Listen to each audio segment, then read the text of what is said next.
c'est le Culture Mag, votre rendez-vous avec les arts, les spectacles et le lifestyle. Cannes, c'est fini. Le palmarès a montré un vrai engouement des frères Cohen pour le social, pour la France aussi, et puis pour cette part de l'histoire qui fait des grands films. La Shoah, filmée par le Hongrois László Nemes, caméra à l'épaule, point de vue subjectif. Le fils de Saul, dont on vous a déjà parlé dans ce journal, a donc reçu le Grand Prix du Festival de Cannes. Nous avons avec nous Mandy Kahn, bonjour, qui a participé, qui a joué dans ce film et qui était conseil sur ce film. Il va nous raconter la joie du prix, la force du sujet et bien évidemment le travail en amont.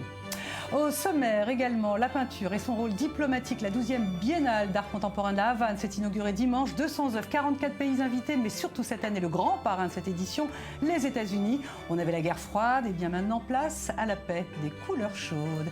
Et puis toujours dans la peinture, on aimerait vous faire découvrir une femme peintre, Leonora Carrington, anglaise, méconnue. Elle a entraîné ses compatriotes dans le mouvement surréaliste britannique et hélas n'est pas rentrée dans l'histoire.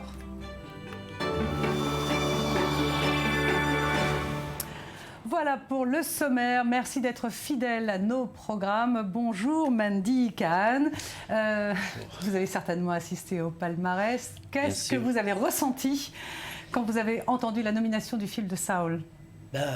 Écoutez, d'abord, il y a une grande joie que ce film reçoit le respect et ce grand prix, puisque c'est un beau travail, je trouve. C'est un film, un vrai film, un film filmé sur film. C'est le seul film dans la compétition qui n'était pas un film digital. Un travail... Pellicule, hein, il l'a dit sur scène. Pellicule, oui, il l'a dit 3 fois au moins pour que les autres... Votre cœur a sauté, vous vous êtes dit waouh. Écoutez, c'est vraiment... c'est un film de Shoah et c'est paradoxal. D'un côté, il y a une grande joie, il y a la gloire, il y a les étoiles. Et d'autre part, tu penses... à la Shoah, tu penses que ça aurait été tellement mieux si ce film n'aurait pas dû être fait. Et donc c'est paradoxal, mais c'est quand même, je trouvais, très important que la Shoah, la mémoire, reçoit ce podium. C'est une joie et une souffrance, comme on dit dans le film de Truffaut. Alors, Mandy Kahn, je vais expliquer un peu qui vous êtes. Vous êtes un fou, un passionné de yiddish. Vous avez un lieu ici en Israël, à Tel Aviv, dans la gare du bus qui s'appelle le Young Yiddish Club. Vous d'une certaine façon, vous perpétuez la mémoire du yiddish. Qu'est-ce que vous avez fait exactement sur le film de László Nemes ? Il y a beaucoup de langues dans ce film, mais le yiddish, il y a beaucoup de yiddish. C'est pas un caractère ou deux, mais il y a 7-8 différentes personnes qui parlent le yiddish et qui viennent de différents contextes sociaux. Donc mon travail, c'était d'abord de traduire le script en yiddish et d'avoir dans le yiddish les différentes sensibilités de lieux, il y a le yiddish de Moldavie, le yiddish de Varsovie, qu'on sente cette richesse. Et d'autre part aussi, ça c'est très important, c'est le yiddish pendant la Shoah, dans les ghettos, dans les camps, le yiddish s'est transformé. Dans le trauma, cette rencontre avec cette réalité impossible, il y a des codes qui se créent, il y a un langage qui se crée, qui est un langage yiddish de l'Holocauste. Et on voulait mettre des petites poussières de cette...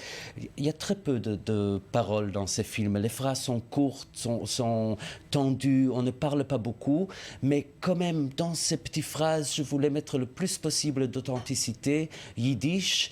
Et voilà, ça c'était le grand travail. Et après ça, il fallait travailler avec des acteurs qui venaient d'Allemagne, d'Israël, des États-Unis, de Tchécoslovaquie, de Roumanie, pour leur faire entrer le yiddish dans les lèvres, dans la langue, dans le corps. Et ça, c'est ce que vous avez fait avec eux. Et ça, j'ai fait ce que j'ai fait avec eux. Et vous avec avez aussi un petit rôle. Comment vous avez... Enfin, qui a appelé l'autre ? C'est vous qui êtes allé contacter László. Vous le connaissiez, László, qui est venu vous voir parce qu'il connaissait votre théâtre, le Young Yiddish Club ? On s'est rentrés à Young Yiddish. Young Yiddish est un lieu formidable. Formidable, j'invite tout le monde à aller dans cet endroit qui est extraordinaire.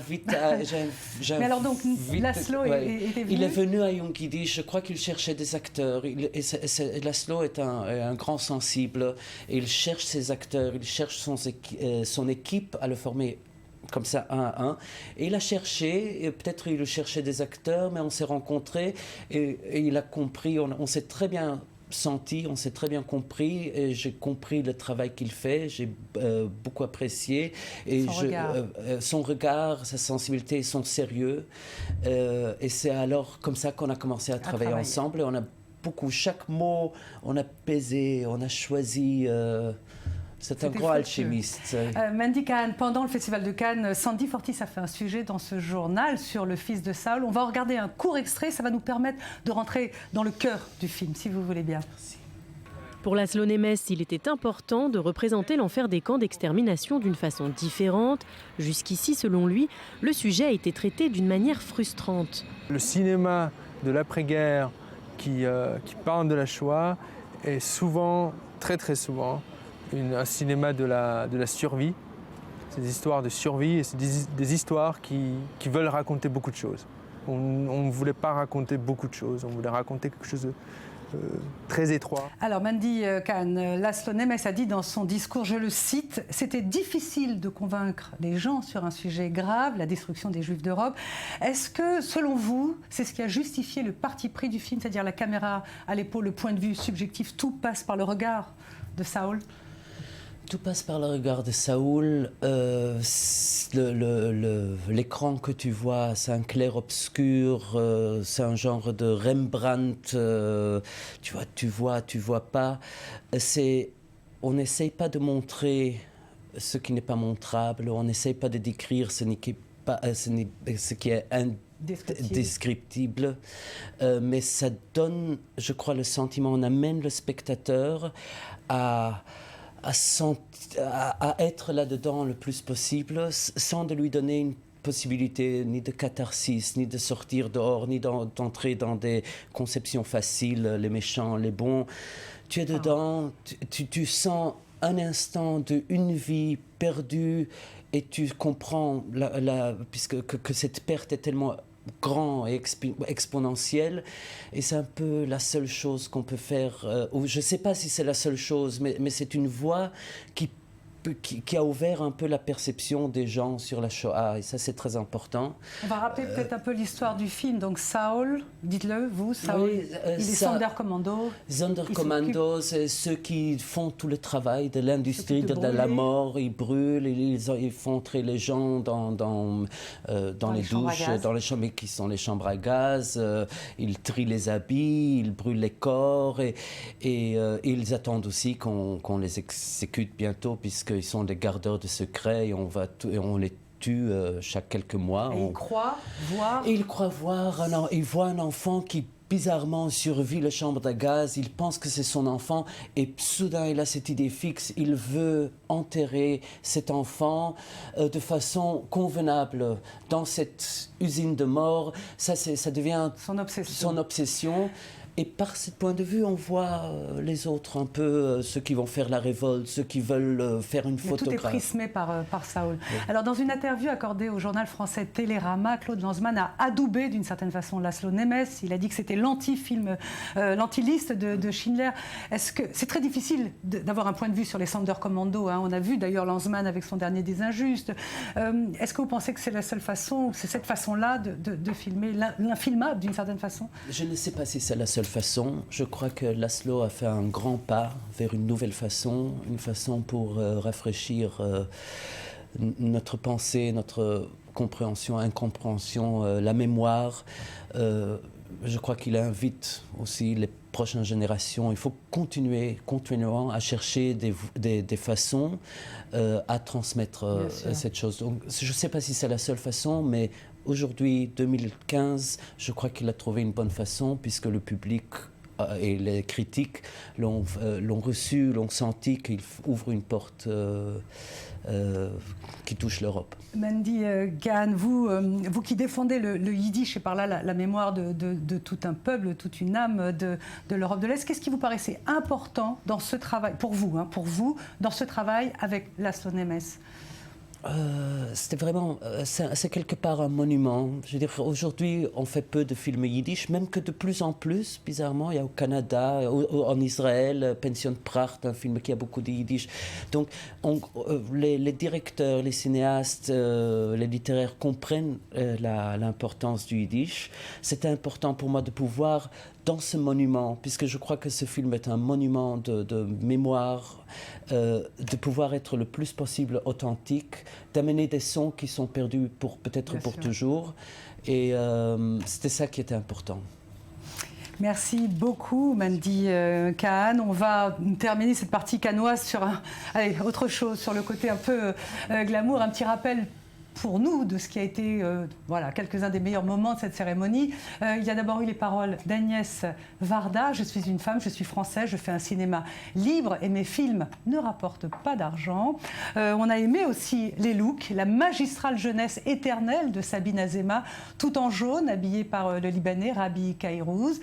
Vous aurez constaté que se promener à moitié nu, ce n'est plus à la mode.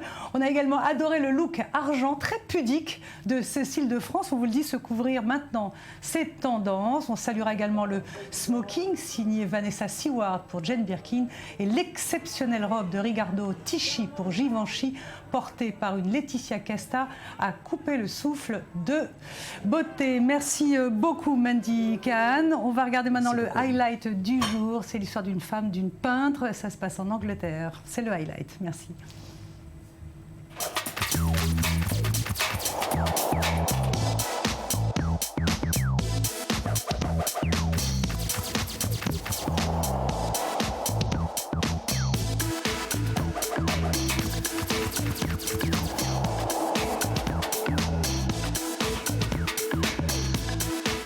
Leonora Carrington était une peintre prolifique et fille d'un riche industriel britannique. En 1935, elle décide de tourner le dos à la bourgeoisie et devient artiste. Elle se rapproche des cercles surréalistes. À Liverpool, une exposition lui est dédiée et explore la patte qu'elle a laissée sur ce mouvement artistique. En travaillant avec des figures du mouvement comme Salvador Dali ou Mark Ernst, son travail est rempli de motifs excentriques, mélangeant plantes, humains, objets et toutes les nuances entre eux. Une belle façon pour les visiteurs d'approcher l'œuvre unique de cet artiste et sa contribution au surréalisme. Certains diront qu'elle s'est fait plus connaître pour sa vie personnelle que pour son art, mais une chose est sûre, sa biographie est aussi atypique que son œuvre. Voilà, on va rester dans la peinture. Côté diplomatique, la 12e Biennale d'art contemporain de La Havane s'est inaugurée dimanche. 200 œuvres, 44 pays invités, mais surtout un grand hommage à l'Amérique, Cuba et les États-Unis, copains comme cochons, pour ne pas faire un jeu de mots un peu lourd sur la baie de Cochon. C'est le récit de Sandy Fortis. Un drapeau américain sur la façade du Musée national des beaux-arts de Cuba. Alors certes, il s'agit d'une œuvre artistique de David Ammons qui joue avec les couleurs de la bannière américaine, mais c'est quand même une première et ça donne le ton de cette 12e Biennale de La Havane. Cette année, le tout nouveau rapprochement avec les États-Unis est à l'honneur. Au programme, de nombreuses œuvres d'artistes américains et cubains exilés, dont une centaine prêtées par le musée new-yorkais du Bronx. Un échange exceptionnel. C'est un superbe défi de plusieurs manières parce que c'est la première fois que la collection du musée du Bronx est exposée à La Havane. Et ça serait la première fois que les meilleurs artistes de la collection dans sa globalité seront exposés à New York. Donc c'est une célébration fantastique. Jusqu'au 22 juin, plus de 200 artistes venant de 44 pays exposent œuvres et installations dans toute la ville. Créée en 1984, la Biennale de La Havane a longtemps fait la part belle aux artistes des pays du tiers-monde avant d'élargir ses horizons ces dernières années et tout particulièrement pour cette édition.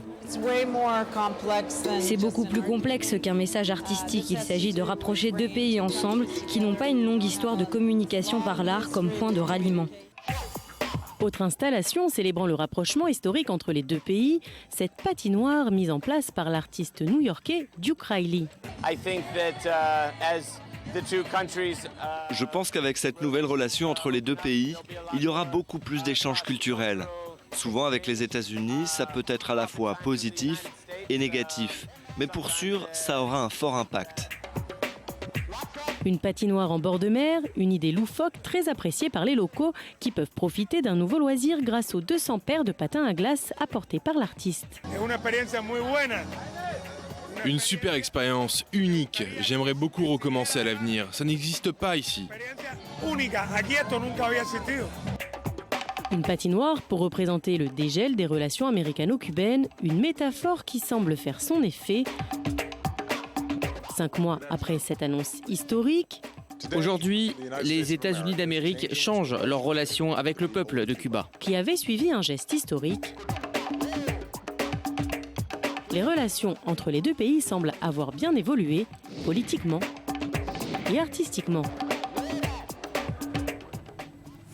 Magnifique, tout le monde s'aime, tout le monde s'entend. C'est la fin de ce Culture Mag. On va se retrouver demain à la même heure. Juste après, c'est l'info qui continue. Vous avez été nombreux à nous demander comment on pouvait revoir telle ou telle interview. Eh bien, l'interview de Eri De Luca, écrivain italien, est sur le site de la chaîne www.i24news.tv. Et l'interview de Mandika, notre invité du jour, est également en replay sur le site de la chaîne. Je vous invite aussi à télécharger l'application. Merci, à demain, même heure.